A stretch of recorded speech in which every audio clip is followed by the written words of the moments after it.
ரீசெண்டா கபிலன்ற ஒரு content கிரியேட்டரோட video பார்த்திருந்தேன். அதுல ஒரு சூப்பரான மெசேஜ் சொல்லியிருந்தாரு.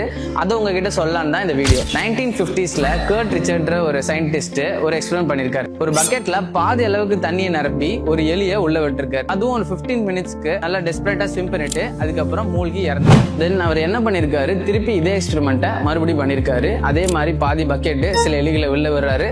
ஆனா அது 15 நிமிஷத்துல சாக போற நேரத்துல அதை வெளியே எடுத்து அதை ட்ரை பண்ணி கொஞ்சம் ரெஸ்ட் விட்டுருக்காரு. தென் அதே எலிகளை எடுத்து திருப்பி அதே பக்கெட் குள்ள போட்டு ஆல்ரெடி டயர்டா இருக்கிற அந்த எலி பாத்தீங்கன்னா இப்போ எவ்வளவு நேரம் தாக்கு பிடிச்சிருக்குன்னு நினைக்கிறீங்க? 15 நிமிஷம் உயிரோட இருந்த அந்த எலி இந்த தடவை 60 மணி நேரம் வரைக்கும் உயிரோட இருந்துச்சாமா. இந்த ரெண்டு சிச்சுவேஷனுக்கும் என்ன டிஃபரன்ஸ் இருக்குன்னு நினைக்கிறீங்க? ரெண்டாவது தடவை நம்மளை யாராச்சும் காப்பாத்திடுவாங்கன்ற அந்த ஹோப்பு மட்டும்தான் அந்த எலிக்கு இருந்துச்சு. இதே மாதிரிதாங்க நாமளும் ஒரு விஷயம் பாசிபிள் அப்படின்னு தெரிஞ்சா மட்டும்தான் நம்மளால அதை பண்ண முடியும்ன்ற ஒரு ஹோப் வரும். உங்களுக்கு ஹோப் இருக்கிற வரைக்கும் எங்களால உங்களை முழுசா சரியாக்கி கொண்டு வர முடியும்.